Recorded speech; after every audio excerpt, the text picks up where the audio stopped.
C'est la parole après la Bible. C'est pourquoi quand on vient, nous devons reposer notre foi sur ce que Dieu a dit. Amen.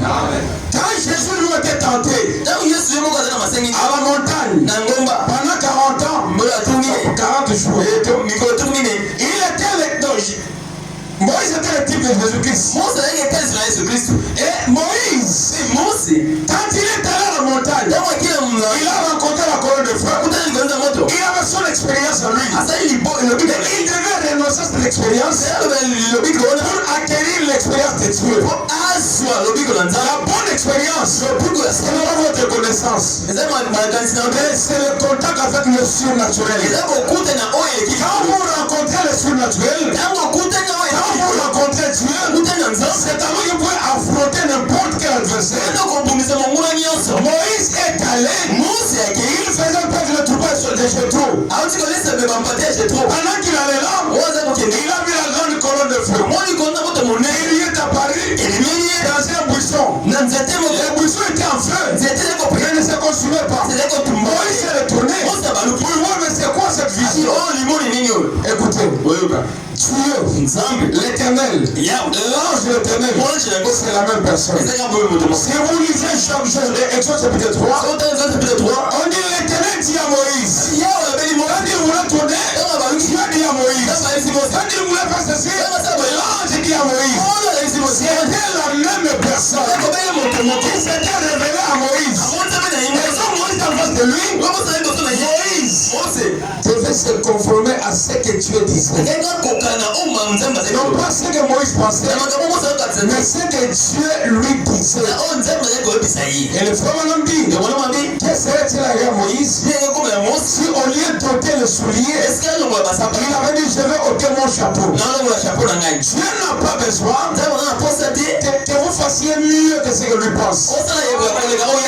Tout ce qu'il vous demande, c'est de faire exactement ce qu'il veut. C'est comme pour nous les chrétiens, c'est la volonté de Dieu. Je parlais du testament. Du testament divin ici. Nous avons chacun la Bible.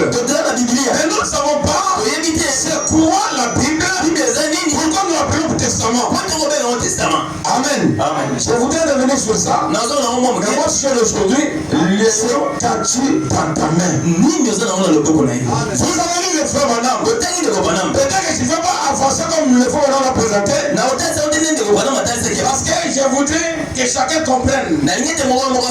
Chacun a quelque chose dans sa main. Et si on pose la question, qu'est-ce que tu as dans ta main? On te dira un papier mouchoir. On te dira une pochette. On te dira mon téléphone. On te dira la Bible.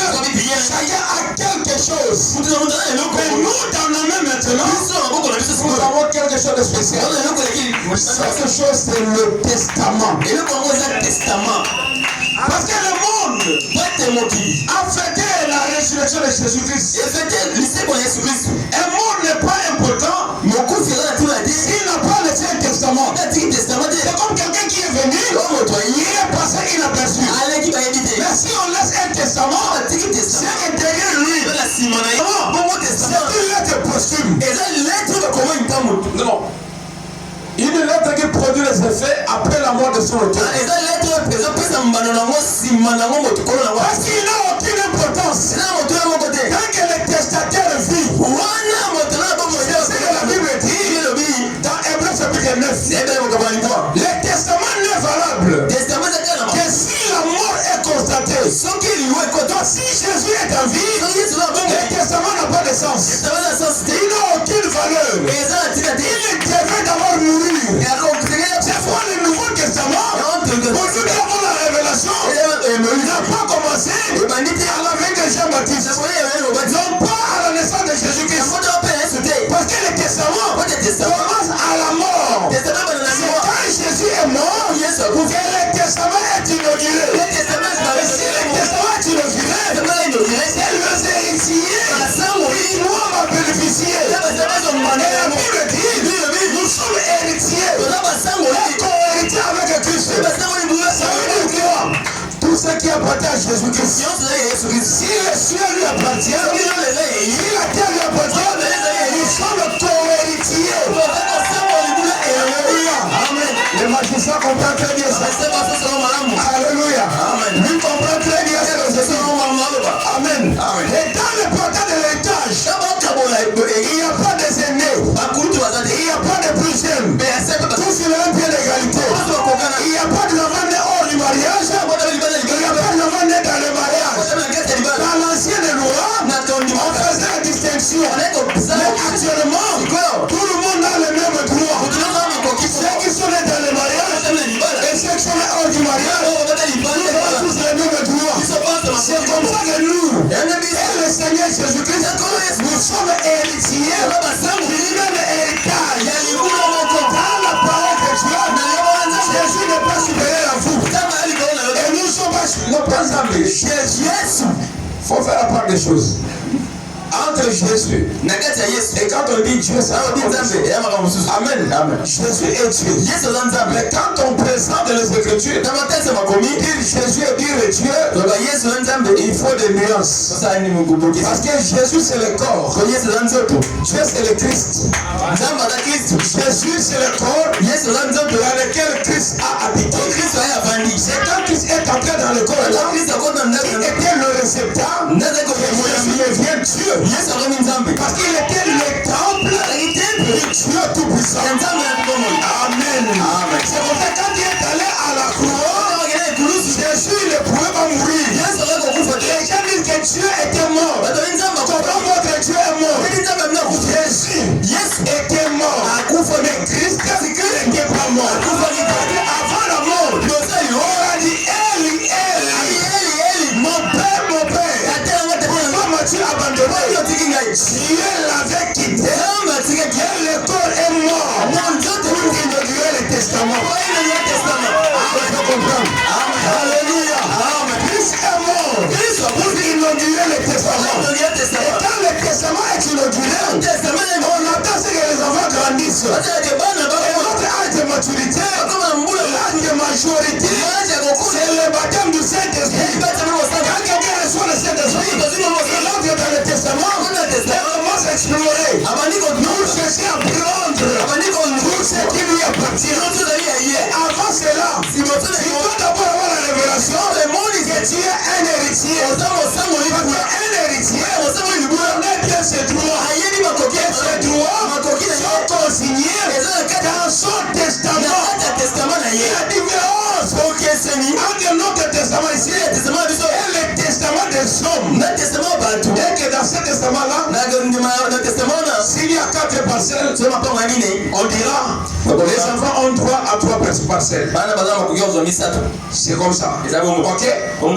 La 4e parcelle, c'est pour la femme et la famille de l'homme. Mais les 3 d'abord appartiennent aux enfants. Vous comprenez ça? Là, c'est dans le testament des hommes. Mais la différence avec ce que tu as dans ta main, parce que mon sujet c'est qu'as-tu dans ta main. Alors, toute personne consciente qui comprendra ceci voudrait avoir la Bible comme son testament. Pour le cas de notre Dieu, le testament est individuel et tu bénéficies de tout son contenu. C'est comme ça que les femmes disent que le Saint-Esprit c'est la passion qui satisfait pleinement. Ça veut dire quoi? Une passion qui va servir à tout le monde sans que la totalité ne soit touchée. Dans le testament appartient à moi. Tout son contenu ici, c'est pour moi. Parce que Paul, c'est son testament. Tout son contenu appartient. Mon testament, c'est pas le testament. Et Jésus a laissé à chacun son testament. Amen. Il a ressuscité pour venir veiller sur le testament. Ce n'est pas les chiffres qui vont nous départager. Ce n'est pas le ministère public. Ce n'est pas l'État. Ce qui nous départage ici, c'est la foi. Prends ma portion, cette portion qui m'appartient. Je vais en faire usage comme je veux. La parole entière. dans sa totalité, appartient en tant qu'individu. Ce que tu as dans ta main appartient à toi. Ça n'appartient pas à l'ensemble. Alléluia. Pourquoi tu dis qu'il va connaître la position? Si quelqu'un connaît sa position, il sera plus fier de ce qu'il est. Il sera vraiment fier. Il sera très posé. Il ne sera pas agité. C'est l'exemple. C'est 3 Hébreux. Ils étaient là. On leur a dit, si vous n'adorez pas Daniel, votre frère, si vous ne l'adorez pas, vous serez jeté dans la fournaise. Tellement qu'ils connaissaient leur position, l'un disait rien. Ils ont dit, même si on allumait le feu, nous n'adorerons pas Daniel. Il est notre frère, nous n'allons pas l'adorer. Ils ont refusé d'adorer leur frère Daniel. Et on a multiplié le feu 7 fois plus. Mais ces 3 personnes étaient dans leur inquiétude. Ils étaient vraiment calmes. Pourquoi ils étaient calmes? C'est parce qu'ils avaient la révélation de ce qu'ils étaient. Qu'est-ce qu'ils étaient?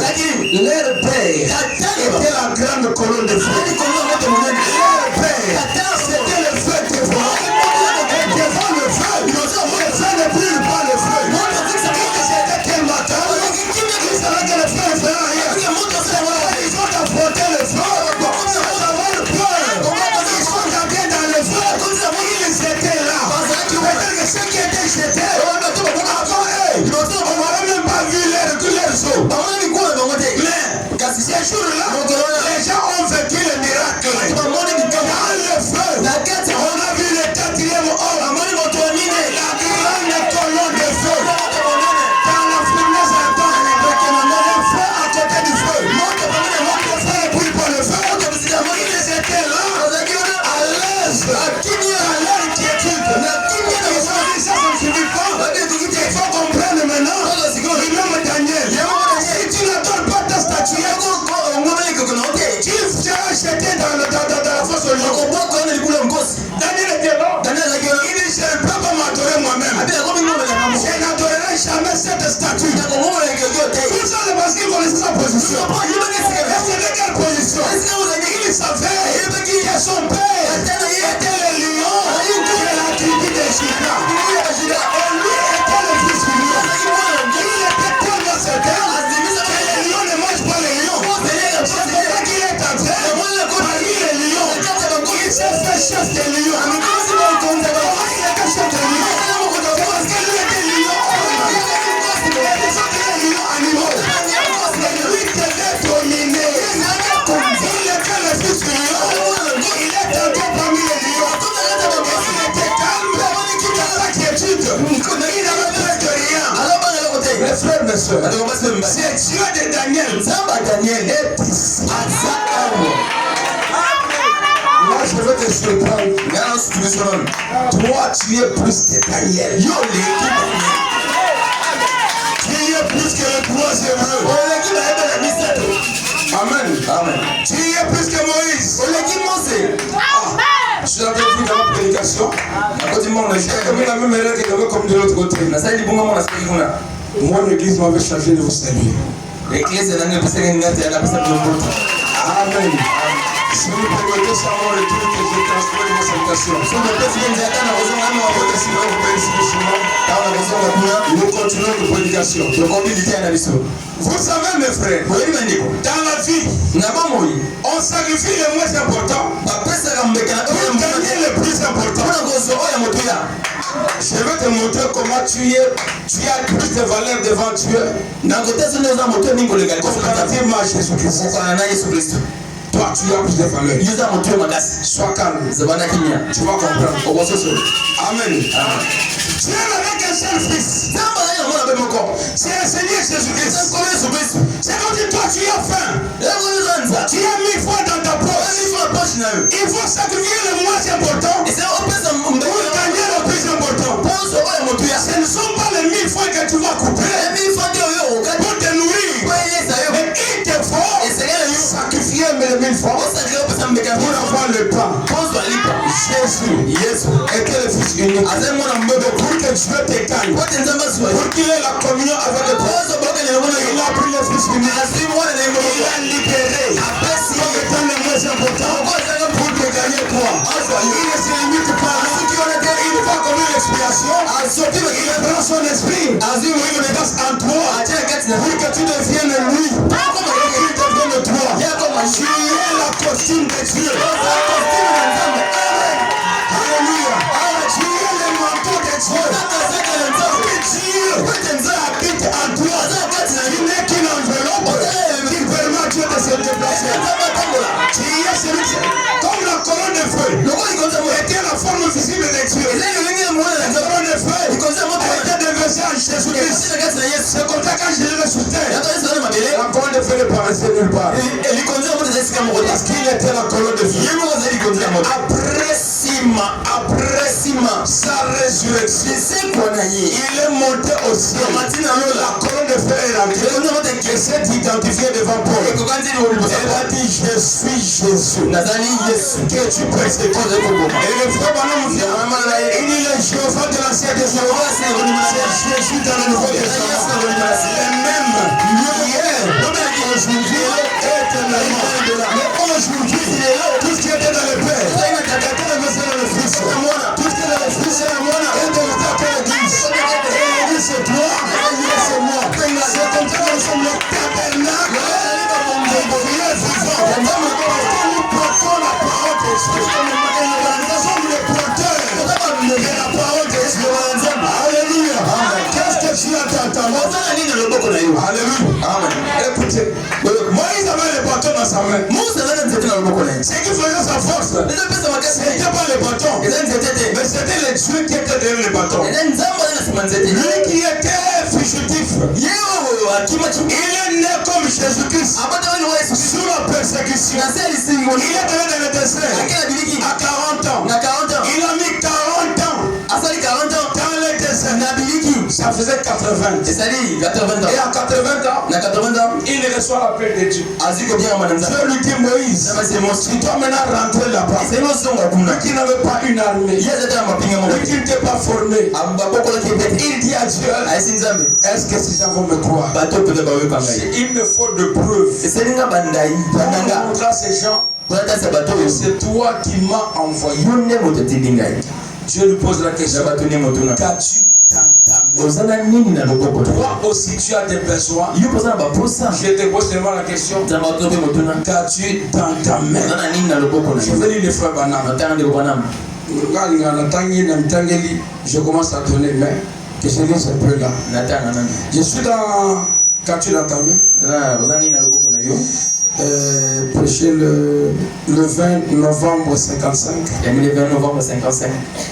Paragraphe 54. Paragraphe 54. Donc je commence à 50 à 50, mais je prends seulement les camps de Léo. Moïse était tellement changé. Il était l'homme changé. Il préfère servir Dieu que d'être un héritier du plus grand roi de la terre. Ce dont on a besoin aujourd'hui, c'est d'être face à face avec la réalité. Et de naître de nouveau par une expérience du Saint-Esprit à l'ancienne mode. Accepter Jésus-Christ. Il était changé après avoir reçu la vision. Il s'est mis en direction de l'Égypte pour aller envahir l'Égypte. Il avait vu le miracle et des choses surnaturelles. Les gens étaient les gens allaient douter de lui s'il n'avait pas de surnaturel. Alors comment descendre dans le rue sans le surnaturel? Le message doit être accompagné de signes surnaturels. Amen. Qu'avait-il dans sa main? Il avait un bâton pour aller envahir et affronter 7 millions d'hommes armés. Des chars, des cavaliers, des lances, le clan de lance. Les chars munis de sabre à leur roue, forçant comme pour couper tous les hommes pendant qu'ils roulaient. Les chevaux et les lances sur le front. Mais un vieil homme de 80 ans, la barbe blanche avec un bâton, un bâton en main, avec rien, mais vient pour envahir l'Égypte. Il ne s'amusait pas, il avait vu Dieu. Quel scénario! C'est Dieu là de Moïse et tout aussi réel aujourd'hui. Il se pourrait que nous n'ayons même pas un bâton, peut-être un cantique, peut-être un témoignage. Quoi que vous faites, utilisez cela pour la gloire de Dieu. Si vous ne pouvez pas chanter, sifflez. Si vous ne pouvez pas, distribuez même les invitations. Invitez les païens. Il y a toujours des gens qui s'attachent à lui. Quand tu t'entends, tu penses que tu n'as rien. Et moi je te révèle que tu as un testament. Dans ce testament-là, tu as tout ce que le prophète a fait. Amen. Tu as les bâtons de Moïse. Mais Moïse, lui n'avait pas le mâchoire de Samson. Samson avait le mâchoire entre ses mains. Il a renversé 600 Philistins avec un vieux mâchoire. Mais toi, dans ton testament, tu as ce qu'avait Samson, ce qu'avait Moïse. Dans tes mains, tu as toutes ces choses. Amen. Il est descendu avec ça.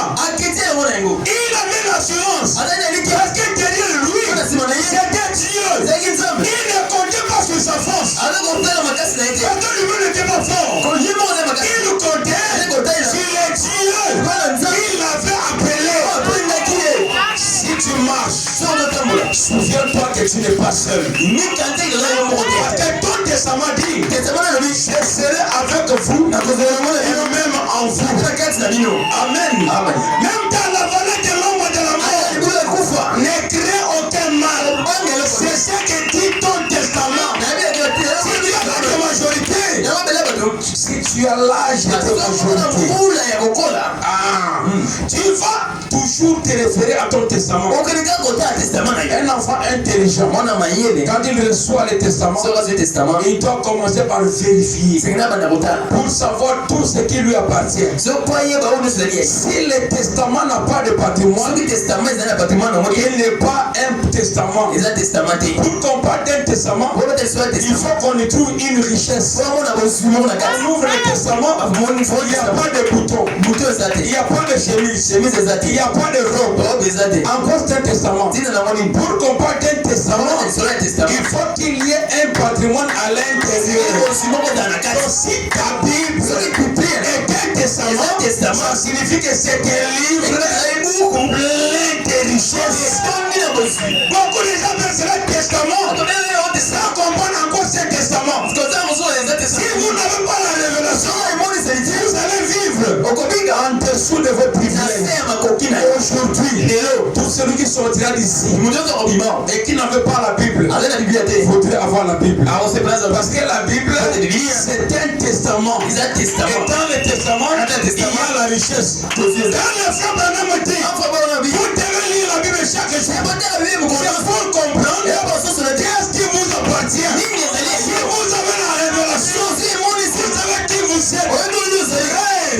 Les diables aura peur de vous. Rien qu'à cause de la révélation.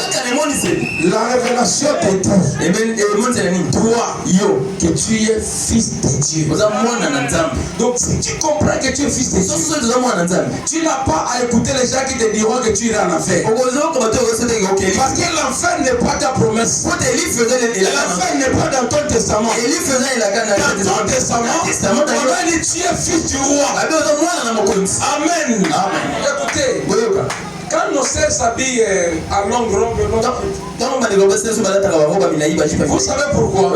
C'est la révélation. Il y a l'imitation parmi elles, mais la révélation, le monde nous enseigne. Quand vous suivez les dessins animés, lorsqu'on parle d'une princesse, vous ne verrez jamais une princesse en pantalon.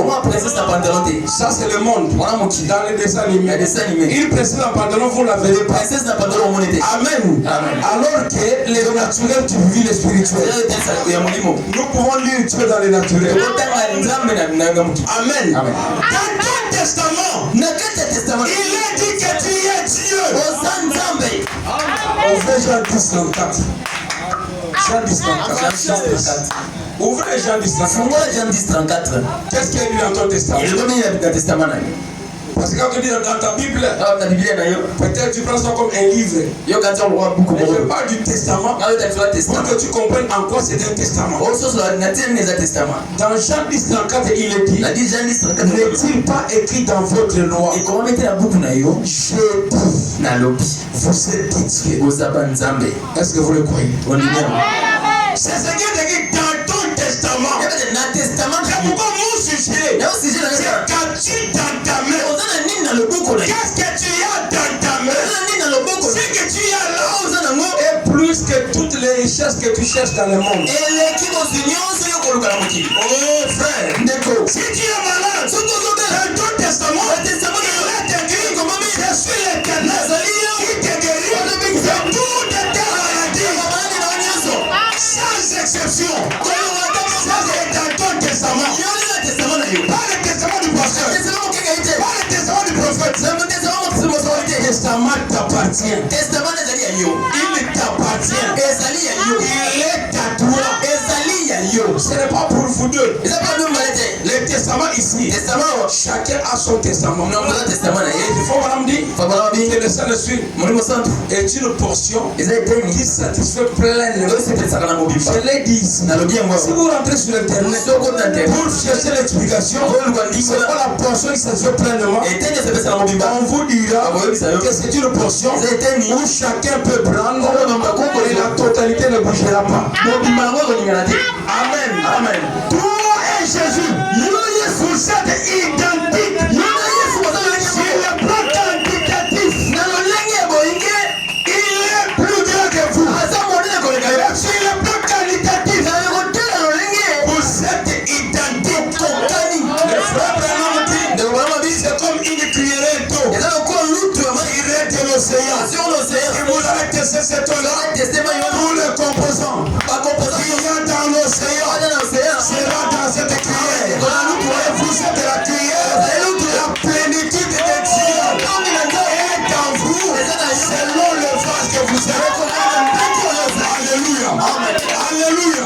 Vous et Jésus-Christ, vous êtes identiques. Il faut que votre vie arrive à semer la confusion. Amen.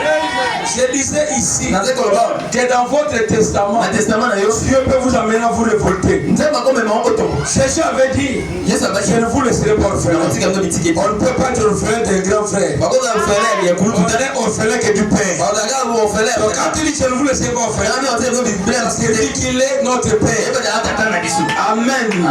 Et dans le testament qui est tien, qui est mien aussi, Dieu, notre Père, a exaucé les démons.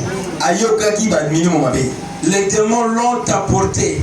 Ils lui ont présenté leurs requêtes. Ton Dieu, ton Père a exaucé les démons. Alors si Dieu peut exaucer les démons, comment il ne peut pas t'exaucer? Oh frère, un père dont les enfants ont besoin de la nourriture, alors qu'ils n'ont pas encore mangé, est-ce qu'il peut donner aux voisins? Mais le témoignage des Gadarasiens, avec le requête dans leur cœur, les témoignages étaient là. Ils vont Jésus, les mêmes Jésus, et les sacrificateurs avaient appelé Belzébul, c'est des démons. Mais devant les témoignages? Qu'y a-t-il entre toi et nous? S'il te plaît, notre temps n'est pas encore arrivé. Nous savons que nous serons dans le tourment, mais ce n'est pas encore le moment. S'il te plaît de nous envoyer dans le pourceau. La requête des démons. La requête des démons. Jésus, notre Dieu, c'est les démons. Les musulmans ne mangent pas la viande de porc. Mais curieusement, ils boivent de l'eau. Ces porcs-là sont déjà morts. Mais l'eau continue à couler. Ils mangent, ils préparent avec, ils boivent l'eau, ils se lavent avec. Ils disent qu'on ne mange pas les porcs parce que les porcs étaient tombés dedans. Avec les démons. Ton père a exaucé les démons. Il a répondu à leurs requêtes. Et les démons sont allés. Dieu a accompli leur désir. Le frère Branham dit, une écriture ne suffit pas. Il faut 2 ou 3 écritures. Une autre écriture. Frère, ton Dieu qui exauce les démons. Le diable est allé voir Dieu dans la 4e dimension. Il dit, tu vois Job, il est à l'aise parce que tu l'as béni, tu lui as tout donné. Ça c'est la requête du diable. Le diable dit à Dieu, si tu veux, envoie-moi pour que je puisse les séduire. Dieu exauce les diables. Dieu écoute la prière, la requête du diable.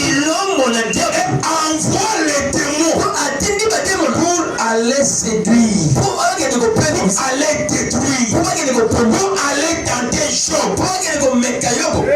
Toi qui dis que tu es malade, toi qui dis que tu as un problème, si ton père donne de la puissance, qui te voit ce matin pour te guérir, et aller maudire un arbre.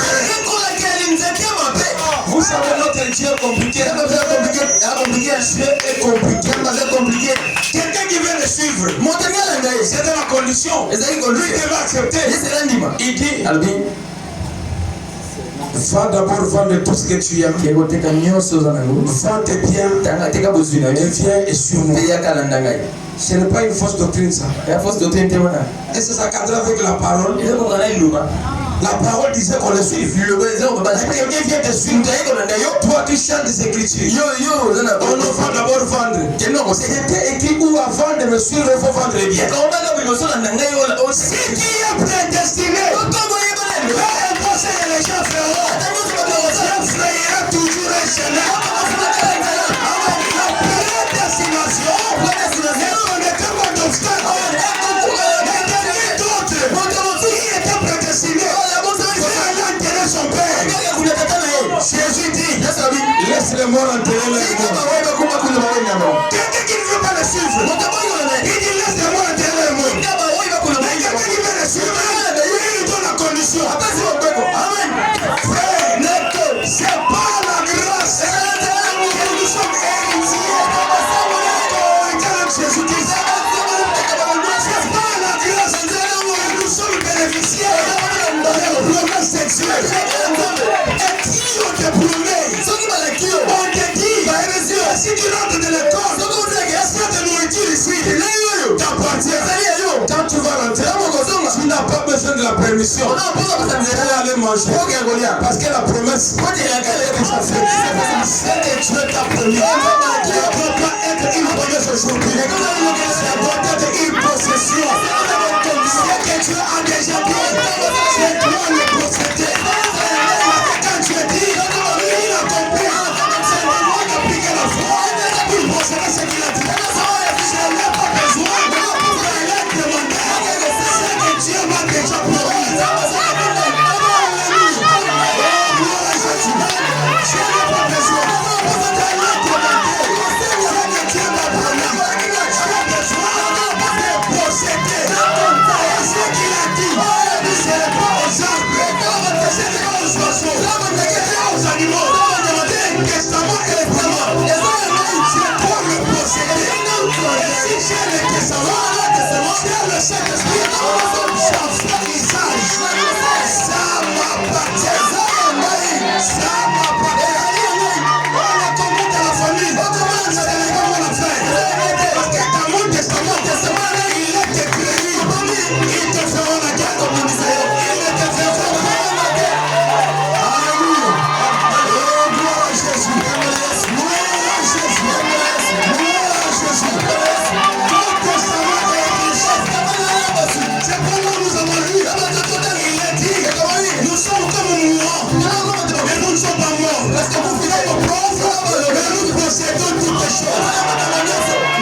Écoutez, les femmes il y avait une maman.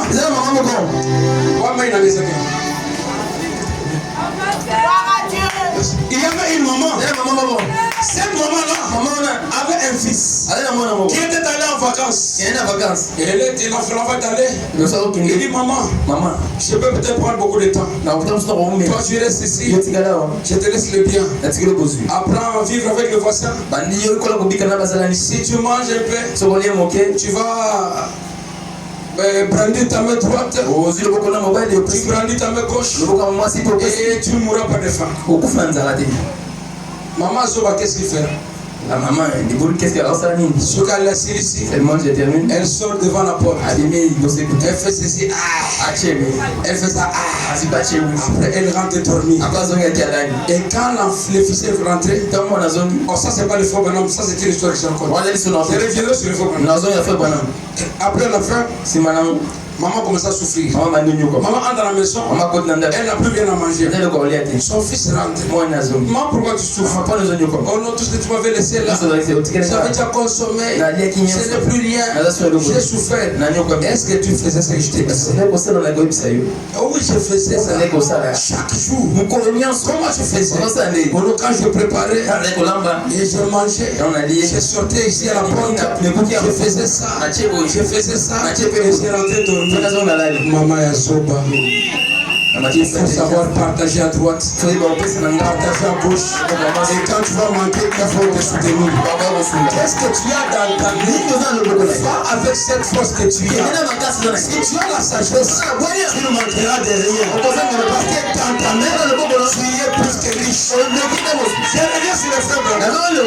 Les frères blancs partent pour maman. Maman avait un fils. Le fils est à la voyage. Le fils lui a envoyé des timbres postaux. Pour lui, pour elle plutôt, elle gardait dans la valise.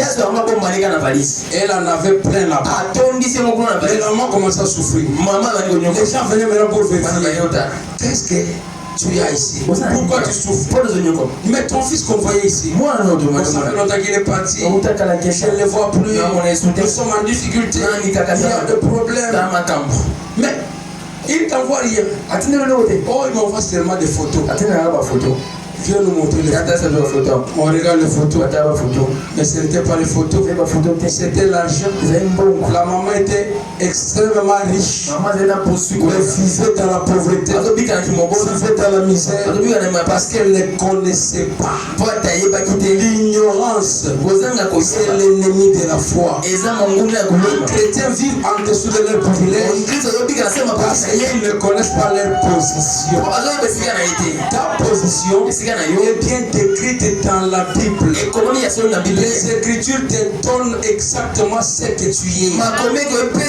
Tu n'es pas ce que les hommes disent de toi. Tu es ce que Dieu dit de toi.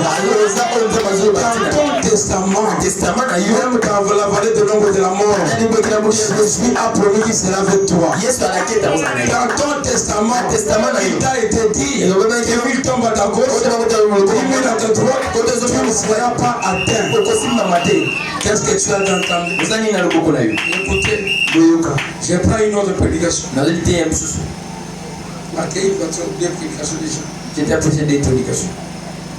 Vous comprenez? Vous allez pas comprendre. Moi-même, je sais. La parole est testataire. J'ai pensé au testataire du mal. Maintenant, je suis entré. Où il y a quand tu l'entends. Dans le pouvoir des clés. Vous n'allez pas comprendre. Mais là, j'ai passé la je suis la troisième prédication. On va te donner quelques minutes. Donc, il y a un monde qui est bon. Moi, je ne dois pas faire une prédication. Ok. Écoutez ce que dit le frère Banam. Dans précédent répond de l'ennemi. Verset le 8, 11, 59. Le 8, 11, 59. Paragraphe 73. Ah, 73. Je prends au milieu là. Nous possédons déjà toutes les portes. Pas une porte. Pas deux portes. Toutes les portes de l'ennemi. Cela nous a été accordé. Et nous avons les passe-partout dans notre main. Qu'est-ce que tu as dans ta main? Tu as la clé passe-partout. La clé passe-partout. C'est la clé universelle. Elle peut entrer partout. Elle peut ouvrir. Mais quelle est la porte? Quel est le secret? Cette porte-là, c'est le Seigneur Jésus-Christ. Toi, tu as dans ta main la clé. C'est quoi la clé? C'est la foi. Dans le nom de Jésus. Pour que la foi agisse, si tu mets la clé à la porte, il faut que la foi soit appliquée. Tu dois exercer, appliquer ta force pour que la clé te verrouille. Il dit ceci. Le nom de Jésus ouvrira toutes les portes de l'ennemi. Prenez cette clé. La clé du nom de Jésus ouvre chaque porte de l'ennemi. Chaque porte que l'ennemi a placée devant vous pour empêcher d'accéder aux promesses. Tout ce que Dieu a placé pour t'empêcher d'accéder aux promesses.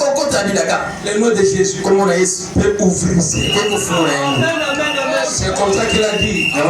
Dans son nom, vous chasserez les démons. Tout ce que vous demanderez au Père en mon nom, moi je le ferai. Oh frère, écoutez, moi je saute ici. Parce que là je prends seulement les points essentiels. Les points essentiels. Les frères m'ont dit que la foi c'est la clé. Dans la statue de l'homme parfait. Prêcher les 14, 10, 62. Le matin. Pendant 61. J'ai prêché sur la clé. Et la clé c'est la foi. La foi tient la clé. Et la clé c'est l'écriture. Et Christ est dans la porte. Donc la foi prend le petit charnière de l'écriture. Tout ce qu'il y a dans ton testament, la foi prend le petit charnière de l'écriture et révèle le splendeur et le beauté de Dieu. Donc la foi tient la clé qui ouvre Christ aux gens. Cela ouvre, cela révèle cela. Donc aujourd'hui, nous allons essayer de prendre cette même clé pour révéler le chemin qui permet de devenir un chrétien vertueux à la façon de Dieu et être un tabernacle vivant pour que Dieu va y habiter. C'est nous le testament que tu as dans ta main. Tu es une écriture. L'apôtre Paul dit, vous êtes la lettre écrite et l'une des sons. Et quand tu marches, tu es une portion de l'écriture. Tu es l'évangile fait chair.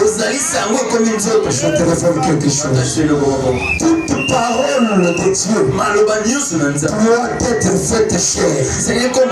La parole qui n'est pas faite chair n'est pas la parole de Dieu. Pour qu'elle soit la parole de Dieu, il faut qu'elle devienne chair. C'est comme ça que quand on dit ne volez pas, il y a quelqu'un qui ne vole pas. C'est la parole de Dieu qui est devenue chair. Amen. Écoutez maintenant pourquoi nous souffrons. L'homme naît de la femme. L'homme naît de la femme. Sa vie est courte et sans cesse agitée. C'est ce que dit Job chapitre 14. Tant que vous serez dans la première naissance, vous allez toujours souffrir et vous serez agité. Mais pour avoir la paix, qu'est-ce qu'il faut? Oh, Nicodème est allé voir Jésus. Il pose la question à Jésus. Maître, que dois-je faire pour hériter le royaume des cieux? Dieu dit à Nicodème, Tu dois naître de nouveau. Nicodème n'a pas compris comment naître de nouveau. Parce que l'homme né de la femme, sa vie est courte et sans cesse agitée. Mais l'homme né de l'homme. Alléluia. L'homme né de l'homme. L'homme né en Jésus-Christ a la vie éternelle. Si tu es né en Jésus, tu n'es pas né de la femme. La première naissance, tu es né de la femme. Et la nouvelle naissance, tu es né de l'homme. Et l'homme né de l'homme a la vie éternelle. Alléluia. Nous devons naître de l'homme. Jésus a dit à Nicodème, ce qui est né de l'esprit est esprit. Ce qui est né de la chair est chair. Nous sommes nés de Dieu. Nous sommes de Dieu. Les fils du lion étaient lions. Les fils de Dieu étaient Dieu. Les fils du roi étaient princes. Nous sommes les héritiers du trône. Héritiers avec Jésus-Christ. La vie de Dieu, c'est la vie qui est en nous. Tu es le tabernacle du Dieu vivant. Tu es le tabernacle du Dieu vivant. C'est dans toi que Dieu vit. Il a dit, il n'habite pas ce que l'homme a fait. Arrête à choper mon frère. Si tu n'as pas le même âge que Dieu, tu iras en enfer. Amen. Amen. Ah. Vous ne croyez pas comme moi. Si tu n'as pas le même âge que Dieu, tu iras en enfer. Il y a combien de formes de vie éternelle? Une seule. C'est la vie sauvée de Dieu. Ce qui est éternel n'a ni commencement ni fin. Si vous avez un commencement, vous mourrez. Ce qui n'a pas de commencement, c'est Dieu nous-mêmes. Et nous étions dans sa pensée. Il a prononcé la parole. Il est devenu ce que nous sommes. Et la parole c'est quoi? C'est la pensée de Dieu exprimée. Nous étions dans la pensée de Dieu. Quand Dieu a créé le monde, nous étions là. Quand Job pleurait, il a posé la question à Job. Mais pourquoi tu pleures? Où étais-tu? Quand je plaçais le fondement de la terre. N'est-ce pas toi qui criais? Quand je plaçais les étoiles, nous étions là.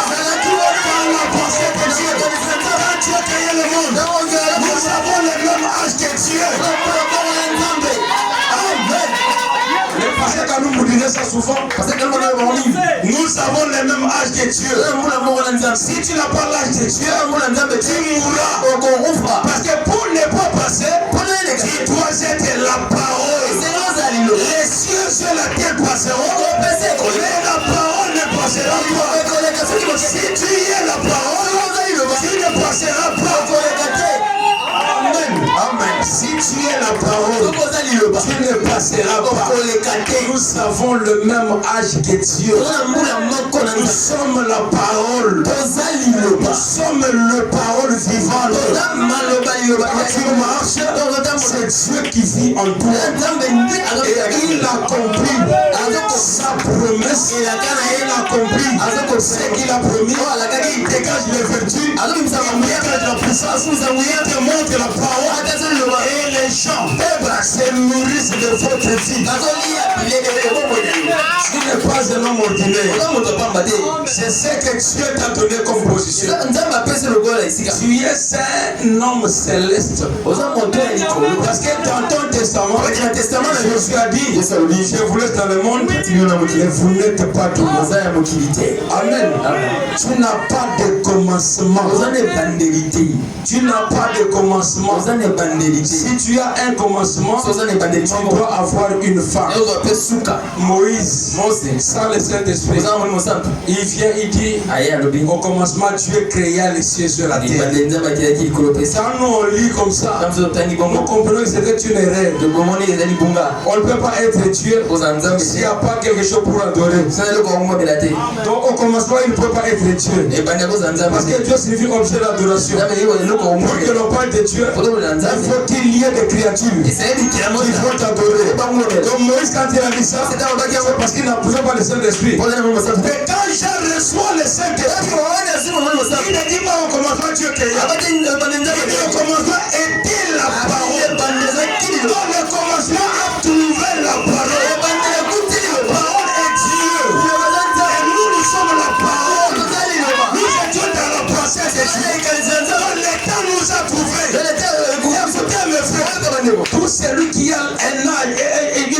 naissance. Il ne peut pas être Dieu. Comme le frère Branham. Comme on connaît sa date de naissance, il ne peut pas être Dieu. Et le Seigneur Jésus-Christ est la référence du temps. Nous sommes en 2026. On devrait dire après Jésus-Christ. Et avant, on disait avant Jésus-Christ. Il est la référence du temps. Amen. J'énerve le branhamiste. J'énerve les adorateurs de Branham. Je leur dis ceci. Ils doivent nous respecter. Parce que leur Dieu est notre frère. Amen. Je leur ai dit une fois. Est-ce que vous allez chercher à adorer le frère Branham? Venez m'adorer. Parce que votre Dieu est mon frère. Moi je m'appelle frère Branham. Vous l'appelez Dieu. Vous nous devez du respect. Parce que nous sommes le frère de votre Dieu. Amen. Nous devons prendre de position. Nous devons connaître ça. C'est leur Dieu qui est notre frère. Qui vient nous adorer. Qui vient nous adorer. C'est clair, non? Et ça pour le dire. Bien placé. Amen. Amen. Leur Dieu est notre frère.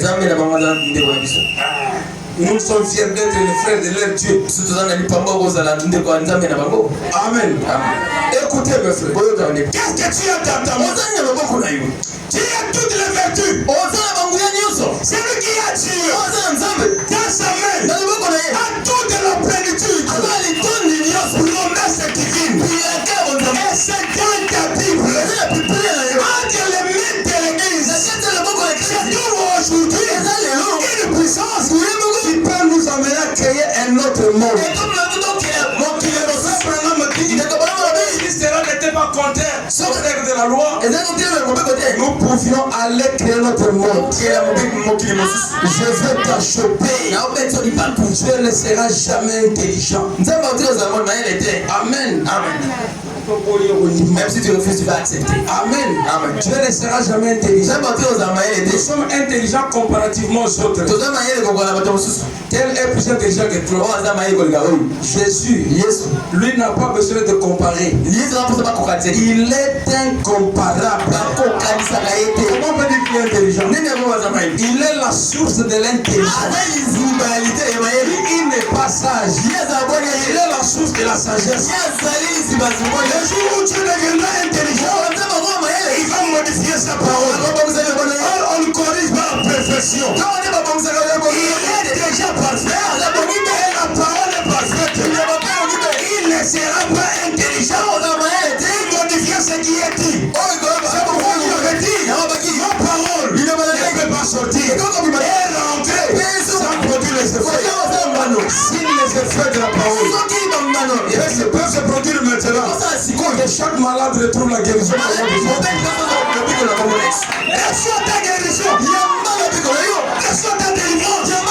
Reçois ton salut. Qu'est-ce que dans la Bible? Quand Dieu promet, il faut aller glaner dans les champs de paroisse. Commence à ramasser. Toutes les promesses sont pour toi. La guérison est pour toi. Le salut est pour toi. Les esprits de famille, ce n'est pas ton affaire. Parce que toi, tu n'es pas né de la femme. Tu es né de l'homme.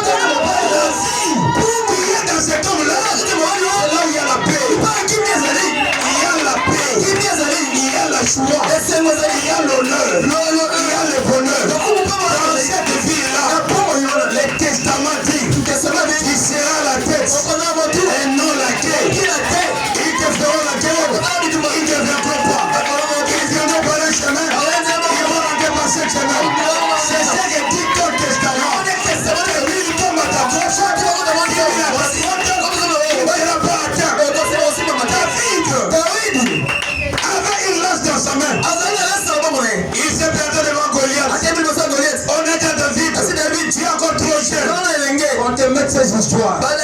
On a pris fait porter David des histoires. Il a essayé de mettre le premier pas.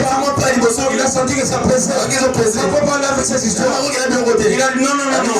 Il faut m'enlever toutes ces choses. La parole de Dieu doit être mangée sans le vin.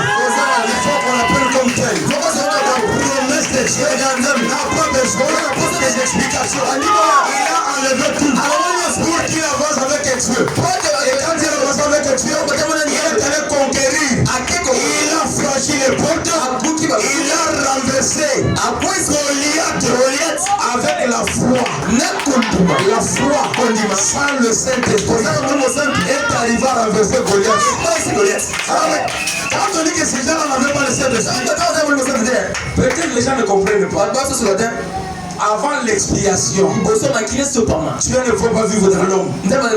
Parce que Adam avait péché. Tout ça pour ces avait péché.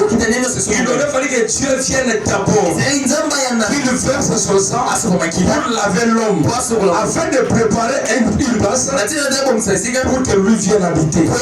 Donc avant que Jésus ne meure, personne n'avait le Saint-Esprit. Il travaillait avec le Saint-Esprit. Le Saint-Esprit n'était pas en eux.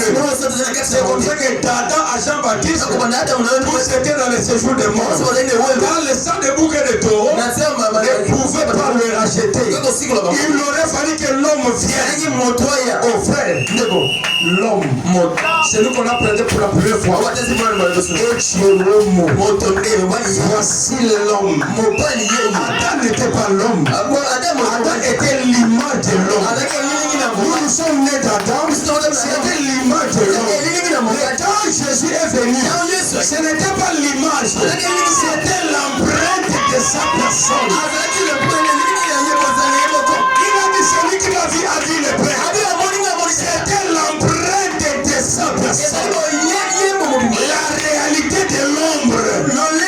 Il dit à Thomas, à Philippe, ne crois-tu pas que je suis le Père et que le Père est dans moi? Celui qui m'a vu a vu le Père. Amen. C'était lui le Père. Il marchait sur les rues de Galilée. Dieu dans la chair humaine. Les gens qui appellent les femmes maintenant parole faite chair, ils ne comprennent pas. La parole faite chair, c'est la parole prononcée qui est devenu homme. Amen. La première naissance, il y a que Adam qui était parole faite chair. Et Jésus qui était parole faite chair. Mais nous devenons parole faite chair quand nous croyons dans l'évangile. Par la nouvelle naissance, nous ne sommes plus nés de la femme, nous sommes nés de l'homme. Qu'est-ce que tu as dans ta vie? David s'est avancé avec une lance. Les saints de Pierre. Les faux bonhommes dit les saints de Pierre représentaient le nom de Jésus. Quand il a lancé la première pierre, Goliath s'est renversé. Il est mort. Tu diras que lui avait une lance. Mais dans ta Bible, tu as la lance qu'avait David. Quand David est venu, il dit moi je vais défier cet homme. Ses grands frères ont commencé à dire, toi tu es orgueilleux, on te connaît très bien. Rentre là-bas. D'abord, avant d'arriver là, quand tu es venu par le prophète, le prophète Nathan, pour commencer à voir les enfants d'Isaïe, on a présenté tous les enfants qui étaient costauds. On a refusé de présenter David. Les prophètes regardent. Tu n'as pas d'autres enfants. Non. Celui-là est inutile. Celui-là est inutile. Les enfants que j'ai, ce sont ceux qui sont présentés. L'autre là est inutile. Ça ne vaut même pas la peine. Le prophète dit, je voudrais voir celui qui est inutile. Quand tu l'as vu David venir, il dit c'est celui-ci. C'est celui que Dieu m'a demandé. Réputation ne compte pas pour Dieu. Le frère Branham dit que pour hériter, on n'a pas besoin de la bonne réputation. On a besoin de naître. On avait laissé un héritage Il n'a pas droit. Non. Ça ne dépend pas de votre bonne réputation. Il suffit de naître. Frère, on peut te rejeter dans votre famille. On peut te mettre de côté. Mais si Dieu t'a choisi, peu importe ce que les gens diront, tu finiras par te poser. Tu finiras par prier. Le regard de Dieu ne viendra pas en regard dans ta vie. Il ne viendra pas avant. Il viendra au moment marqué.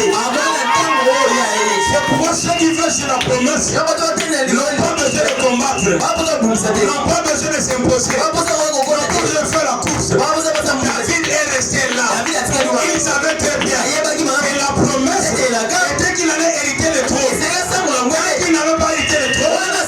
Peu importe que le monde se réunissait, le monde ne fera rien. Parce que la promesse était sur lui. Quand tu as ta main, tu as le bâton de Moïse dans ton testament. Tu as la lance de David dans ton testament. Tu as le mâchoire qu'avait Samson dans ton testament. Oh, l'épreuve est arrivée à Josué. Il est arrivé devant le mythe de Jéricho. Il devait franchir la barrière. Mais qu'est-ce qu'il avait dans sa main? Il a pris seulement les arbres. Ils ont commencé à jouer. Ils ont commencé à jouer. Et à tourner 7 fois. Ils ont fait 7 fois. Le premier âge de l'église. Le deuxième âge de l'église. Le troisième âge de l'église. Et le 7e âge de l'église. Ils ont fait le dernier tour. Les murs se sont écoulés. C'était la délivrance totale. La 7e fois, annonce la délivrance. C'est comme ça que le prophète Naaman avait aussi rien entre ses mains. Il devait se conformer seulement à ce que disait le prophète. C'était la première fois, la deuxième fois, la troisième fois. Il pouvait dire je suis général. Je ne peux pas entrer là-bas. Il n'a pas à discuter. Il n'a qu'à faire ce que Dieu a dit. Pas les recommandations qu'on nous donne ici dans ces gens de Cap comme moi, je ne peux pas. Les aventuriers qui donnent des messages ici. Au nom du message de Frère Branham. Moi, on va donner un message à Lubumbashi. Oh non, tu dois te tenir devant la chair. Tu lèves ta Bible et tu pries. Dieu a dit. Okay. Qui a jugé le message? Oh non, on n'a pas jugé. Mais qu'est-ce que dit la Bible? Qui était aux 3 juges, non? Mais maintenant, cet homme-là, c'est lui Jésus. Oh non, c'est une recommandation.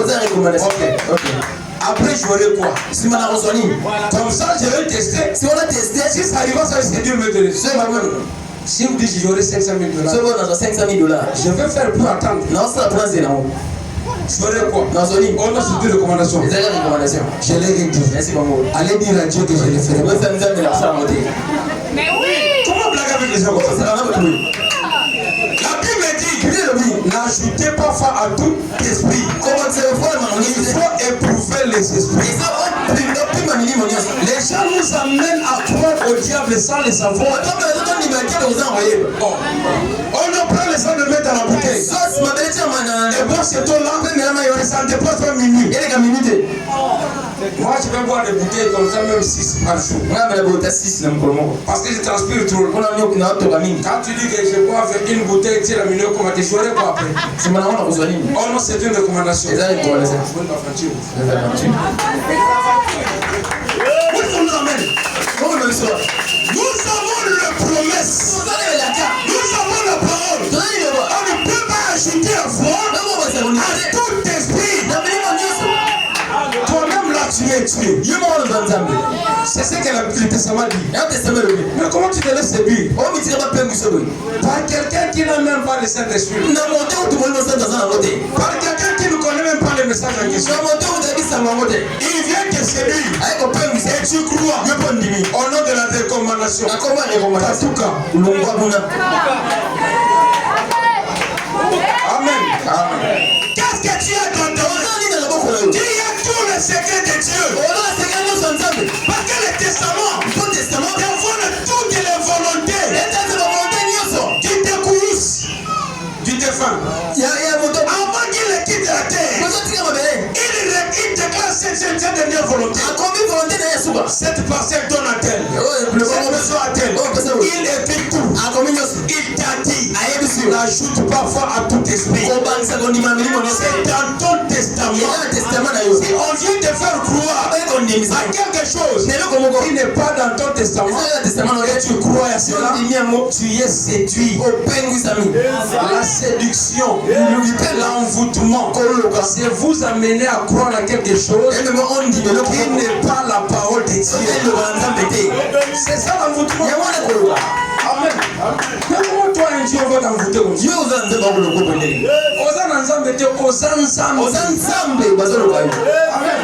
On a lu là, non? Dans Jean 10, 34. On n'a pas dit que vous avez Dieu. On a dit vous êtes Dieu. Et qui dit ça? Jésus. Lisez bien la nuance.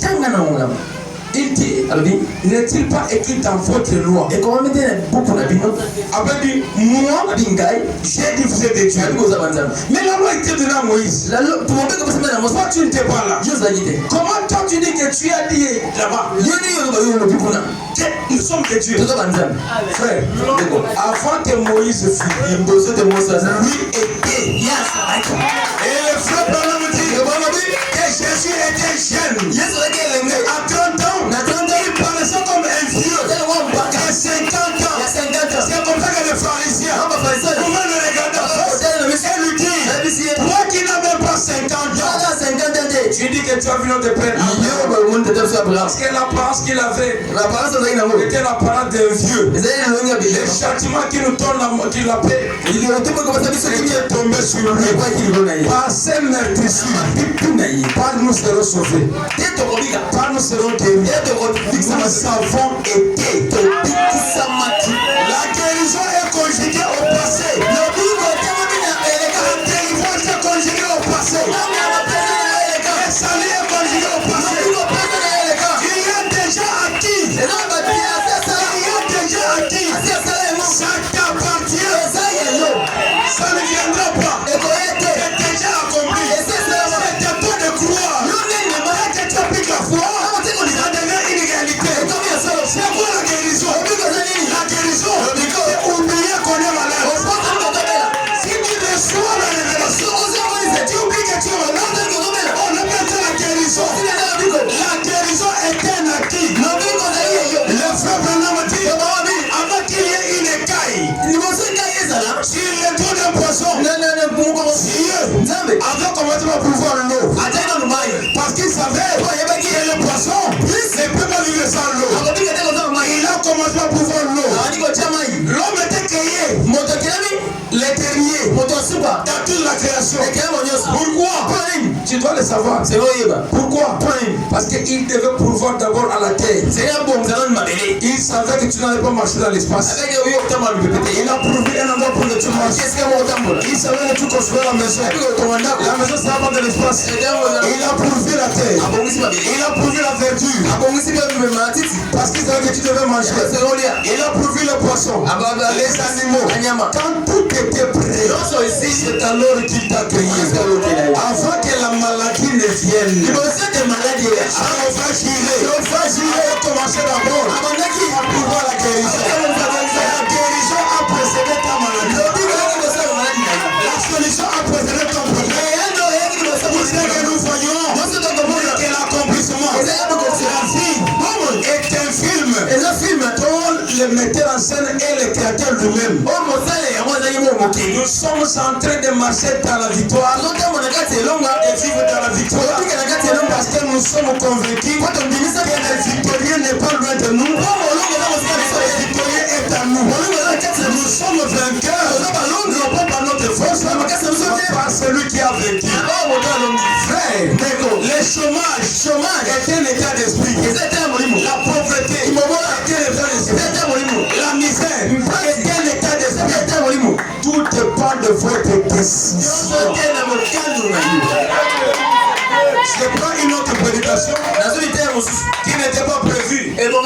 La puissance de la décision. Les femmes me disent, nous avons deux forces qui conduisent le monde. Nous avons la puissance de Dieu et la puissance du diable. Mais la troisième puissance, c'est celle qui est très importante. C'est la décision. C'est à toi de prendre la décision pour suivre Dieu, pour suivre le diable. La puissance de la décision, c'est ce qui détermine votre nature. Amen.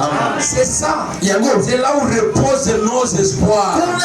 Si tu veux rester malade, tout dépend de ta volonté. Si tu veux recevoir la guérison, tout dépend de ta volonté. Il suffit qu'ils disent, lève-toi, prends ton lit et marche. On n'a pas besoin de discuter. Nous voulons le vent contraire. Quand le médecin vient à gauche, il dit oui, moi je dis non, au nom de la foi. Quand il dit non, moi je dis oui, au nom de la foi. Le vent contraire, c'est ce que nous voulons. La foi s'oppose aux réalités humaines. Moi j'aurai l'argent parce que j'ai beaucoup étudié. Si c'est ce que tu penses, tu ne comprends rien de la grâce. La grâce doit contourner le principe de la nature. Moi je vais me marier parce que je suis jolie. Non, tu te maries au nom de la grâce. Le frère Branham dit, si Samson était robuste, s'il était fort, il n'y aurait pas de miracle. Parce que c'était normal. Un homme fort frappe les gens. Mais Samson était un homme rien. Il ne représentait rien. C'est pour ça qu'on a compris la grande chose. On a vu Dieu dans ce qu'il faisait. Il faut que votre vie donne un vent contraire. Parce que le monde le croit. Pourquoi? Parce que dans ta main, tu as la clé qui peut déverrouiller tout le système. Cette clé-là s'appelle Jésus. On va déverrouiller cela. Il faut appliquer la parole. Il faut appliquer la foi dans cette parole. Si tu as un problème, l'ennemi n'est qu'un démon que l'on peut chasser. La Bible dit, vous imposerez les mots malades. Et les malades seront guéris. Mais nous, on n'impose pas seulement les mains. On impose les mains, on ajoute la prière, mais on ne croit pas toujours. Amen. Nous faisons plus que ce que la Bible recommande. La Bible dit seulement vous imposerez les mots. Mais nous imposons aussi le mot et nous ajoutons la prière. Mais nous ne croyons toujours pas. Dieu ne rentrera jamais dans l'histoire. Il ne rentrera pas dans l'histoire. Il est un Dieu réel. Pour un peuple réel. Il est un Dieu vrai. Pour un peuple vrai. Il est un Dieu surnaturel. Pour un peuple surnaturel. Il vous a sauvé de manière surnaturelle. Pour un salut surnaturel. Il est ici. Pas demain. Maintenant, tu as une requête. Je me souviens une fois, j'ai prêché à la juridiction de Massina. Il y avait le fils de papa Simon Mazela qui avait le kyste ici à sa main. Sur son bras ici. J'ai touché à ces kystes-là. Après que je sois parti de là, il m'appelle pour me dire que c'est parti. Amen. C'est parti. J'ai prié encore avec pour un enfant qui était à l'hôpital. L'enfant ne trouvait pas la guérison. Chaque fois qu'il rentrait à la maison, on devait le ramener à l'hôpital. On me l'a présenté. J'ai pris pour l'enfant. Un truc comme un caoutchouc noir est sorti de son ventre. Et depuis lors, il n'est plus rentré à l'hôpital. Il y a un enfant dans mon église là-bas, Léassa, qui avait une jambe courte. On lui avait donné ce truc-là qu'on donne à l'hôpital. On a prié pour cet enfant-là. La jambe est redevenue normale. Le collision est normal. Comme est-ce qu'on l'avait remarqué? L'enfant dans la maison, jusqu'aujourd'hui où je parle, ça peut aller bon à mon insulté. Où est l'hôpital? Ça peut être l'hôpital et limon. Et limon n'a pas perdu jusqu'aujourd'hui. L'enfant est devenu normal. Ça n'a pas besoin de l'imposition de Dieu. Ça a besoin de la foi. Parce que ça ne vient pas d'ailleurs. C'est en ta main. Le frère Branham dit, la guérison ne se trouve pas dans les prédicateurs.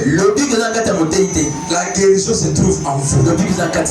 Quand Jésus parlait, il disait ta foi t'a sauvé, ta foi t'a guéri. Ce n'est pas les prédicateurs qui guérissent. C'est ta foi qui guérit. Ta foi qui te sauve. Si je dois citer beaucoup de témoignages, il y a un autre enfant, la grande sœur, celle qui avait la jambe courte, qui avait avalé une pièce d'argent, et la maman cachée à son mari. Elle refusait des problèmes. Alors elle est venue me voir pour dire, ça fait une semaine que cet enfant a avalé cet argent. Et je surveille. Chaque fois qu'elle fait le sel, je vérifie pour voir si je peux retrouver cet argent. Je me rends compte que ce n'est pas encore sorti. Si on peut prier. Je dis, son père connaît, on a prié. Aussitôt rentré dans la maison, cette histoire est sortie. Ça a commencé déjà à s'enquister. Ça faisait déjà une couleur jaunâtre. Ça faisait déjà un bloc là. Mais c'était sorti. Frère, on avait laissé la guérison divine au pasteur Baruch Sissel, au pasteur Amisi Mwanangoy. Ah, parce que les choses au pasteur Nani Bilombe. Ben Bilombe. Comment bâtir ce bâtiment si Dieu ne peut pas guérir, à quoi il me sert? Frère, le frère Branham dit, les hommes meurent, mais les esprits ne meurent pas. Je vais vous dire une chose. Un constat que vous allez remarquer tous.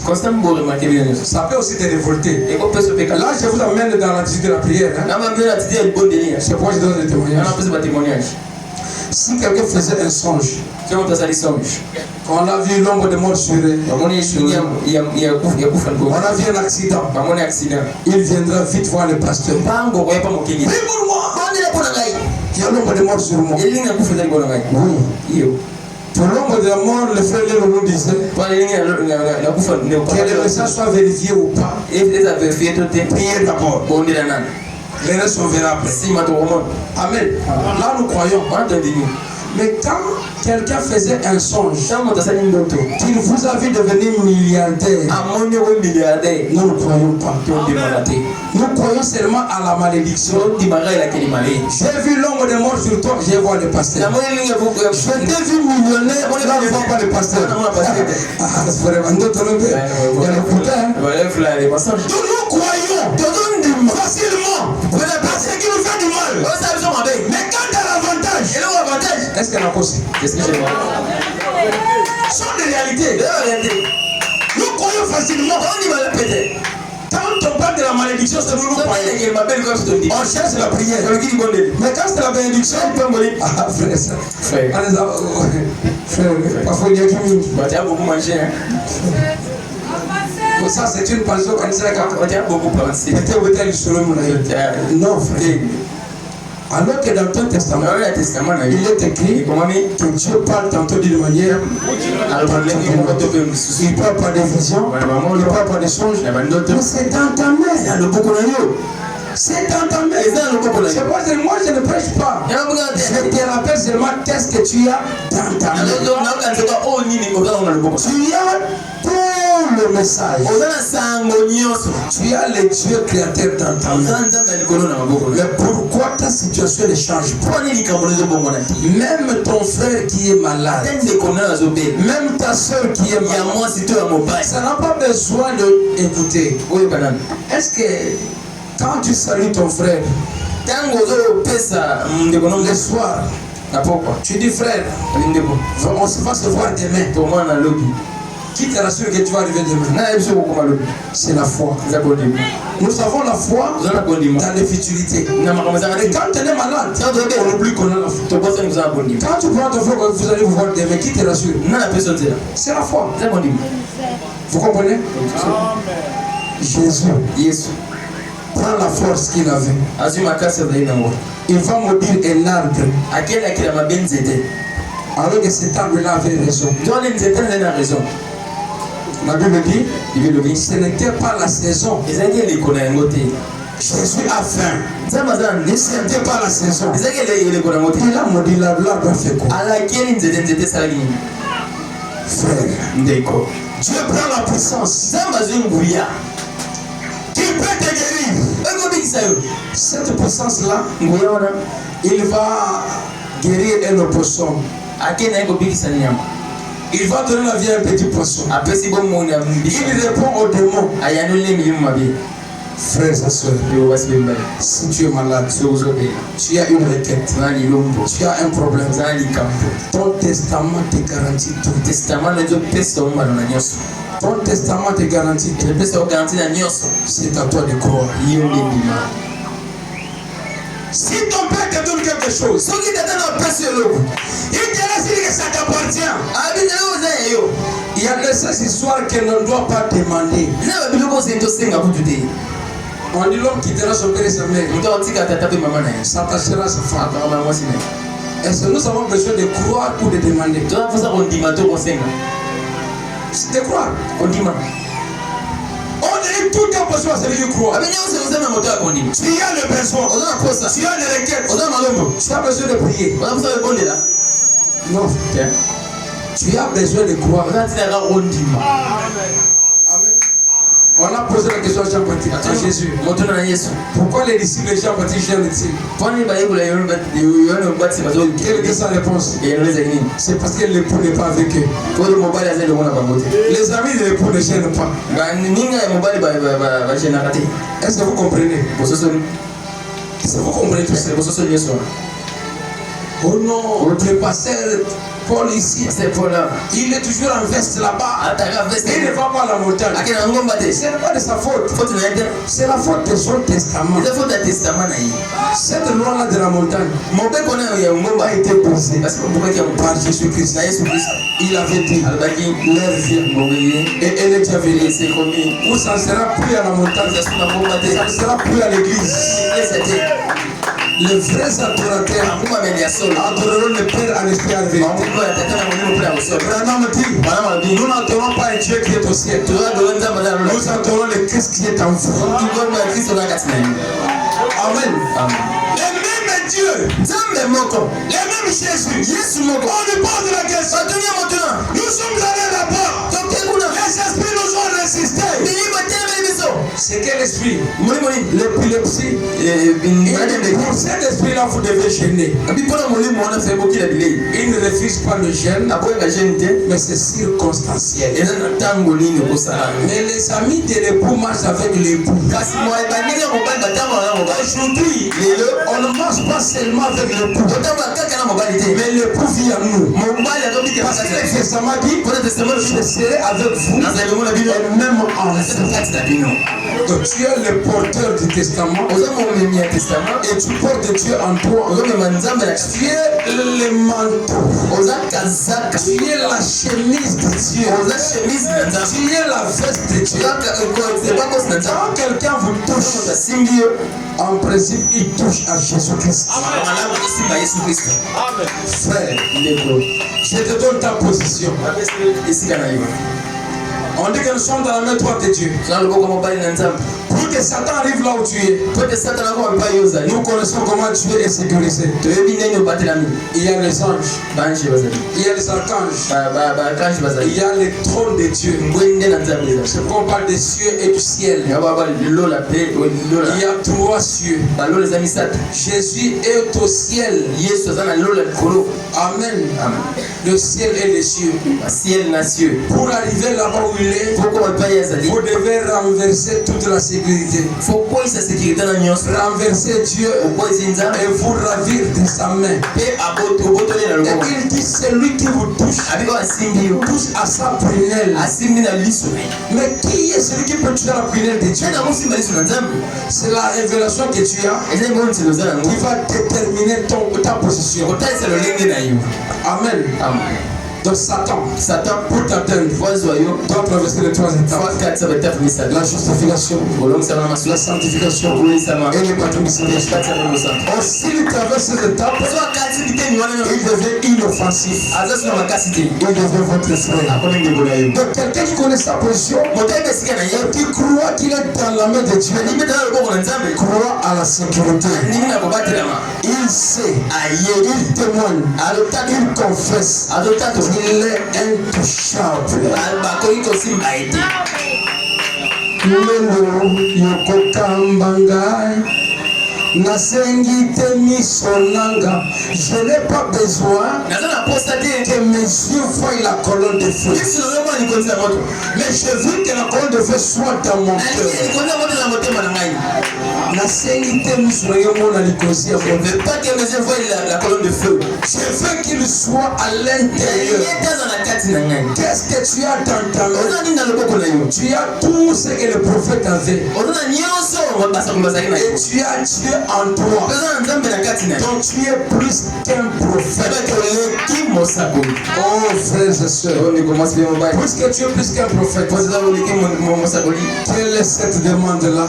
Quelle est cette requête-là que Dieu ne peut pas répondre? Il est ici. Même si ton père est malade, ton frère est malade, tu as un problème à la famille, pas tous ces problèmes. La foi peut localiser ces problèmes. La foi peut localiser cela.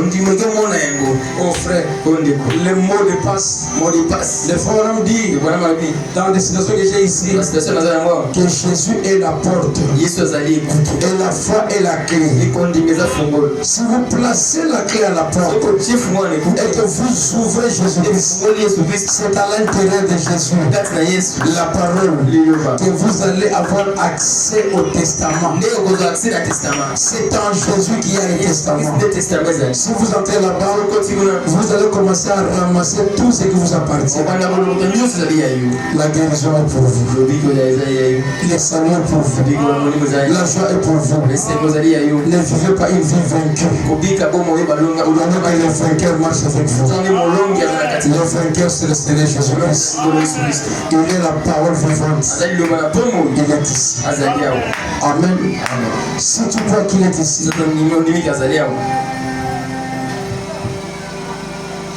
pendant qu'on va chanter, ne pense pas qu'il y ait des choses d'autres. Pense seulement à sa grandeur. Ne dis pas à Dieu combien grand est ton problème. Ne dis à ton problème combien grand est ton Dieu. Ce n'est pas le problème qui est grand, mais c'est Dieu qui est grand. C'est Dieu qui est grand. Oh non, dans notre famille, il y a la stérilité. Ça, c'est dans votre famille. Quand vous étiez né de la femme. Mais dans votre famille ici, dans le testament, il est dit que dans ma famille, il n'y aura pas de stérile. Amen. Tu n'as pas à confesser ce qui est mal, ce qui est mauvais. Tu dois confesser ce qui est bon. Le frère Banam dit pour Abraham, tout ce que Dieu n'avait pas dit n'existait pas. Est-ce que ce que tu crois là, c'est ce que Dieu t'a dit? Si ce n'est pas ce que Dieu t'a dit, jette-les à la porte. Amen. Concentre-toi et entre dans la présence de Dieu. Victoire à l'agneau, allez. Victoire